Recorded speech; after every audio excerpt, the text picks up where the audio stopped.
Hi Nadia, hi Luo. Hello. Okay, so part of my channel description is that we're going to offer some simple living tips. So let's go outside and see the garden. This is my simple living tip. Hi Zara. Having a vegetable garden. It's really fun. Ours isn't really up and running yet this year, but I thought I'd share with you what it's like to have a vegetable garden in suburbia. So we'll go outside. Come on, Nadia. Come on, Luo. Alright. There goes the doggies.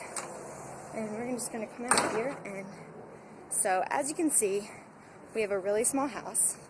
I also don't have my own microphone, so you guys will get to enjoy the beautiful sound of the wind. So we live in a tiny 1950s subdevelopment. As you can see, I'll just pan around a little bit. This is our neighbors. Okay. So, small. We have tiny little, I don't know if this is a quarter acre, tiny lot. But, hi Zara. So, this is our vegetable garden, and I'll just show you what I've done here. Actually, George did it. He set all this up. So I'll just show you what we have. So over here we have 2 raised beds. There's 1. There's 2. And last year was the first year that we did this. So I'll just tell you what we did. Last year this was where the vegetables were. We had like epic amounts of tomatoes, and we also had some peppers. They did okay. Bush beans, they were amazing. They did awesome. We had cabbages. We tried zucchini, but they got attacked by, I don't know, spider aphids or something. It was not good. It didn't work out too well. So I did end up removing those so that it didn't attack any of the other plants. But we had Roma tomatoes, yellow tomatoes. They did great. What else did we have? Eggplant. They did pretty well. So you can see it's really small. I think it's only 8 by 8. And it's a raised bed, which works really well.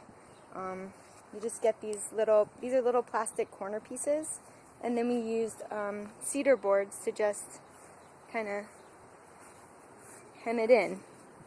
You can see our tomato cages, and we also had like potted basil and peppermint and some other herbs. So what we've been doing after the season, we did also have like chicken wire around it. We don't have a lot of pests here because it's pretty suburban. But we did have chicken wire around attached to those posts on the corner. So after the season, I just let everything go fallow, and I just kind of let it sit there for the winter. And then meanwhile, on this bed, what we did last year during the growing season, we just this was the first year, last year, that we did this. So there's probably a million reasons why my whole little system here is not the right thing to do. Don't claim to be an expert gardener, but here's what we're doing. So while this had vegetable garden time in it, this one had just spread wildflower seeds, and we just kind of let that grow and do whatever. So then just last weekend, I came out here and I just raked up all of the brush and hay that had formed from letting the wildflowers grow there, and I moved it over here. And on this side, we had been putting compost. We're not super prolific composters because our township has a really great program where you can take all your lawn clippings and yard brush, which we don't really have a lot of because our yard is so small and we don't really have any trees. So if you have a lot of those things, the system may not work so elegantly for you because a ton of heaping mounds of grass might be a little too much to deal with in a little bed like this. But yeah, the township, you put them out every Monday and they'll come and pick it up for you, and they have a big township compost bin pile somewhere that you can go get compost from for free. And so if you don't feel like doing your own compost pile, they have it for you, which is pretty cool. But anyway, so I moved all of the hay from last year in this bed into this one, and then just kind of turned the soil, right? We just turned it. And so I'm hoping that kind of helps. We kind of turned in the compost that was ready, and then we moved all of the compost that wasn't ready over here. And now Luo gets to scavenge in there, which is what the lovely Chinese crested is known for. Ratting and scavenging. So That was last weekend, and this weekend, or for about a week, it's been just laying open like this. I just decided maybe I'll let it be for a little while, so any kind of like fungus or grubs or whatever decides, okay, there's nothing to eat here anymore, maybe I better leave. So next weekend is Mother's Day, and I'm waiting for your classic wait until after Mother's Day, because it has been a really pretty cold year. It's May and we barely even have enough leaves on the trees to make shade. It's been really crazy this year. So wait until after Mother's Day, and then I haven't started my own seeds.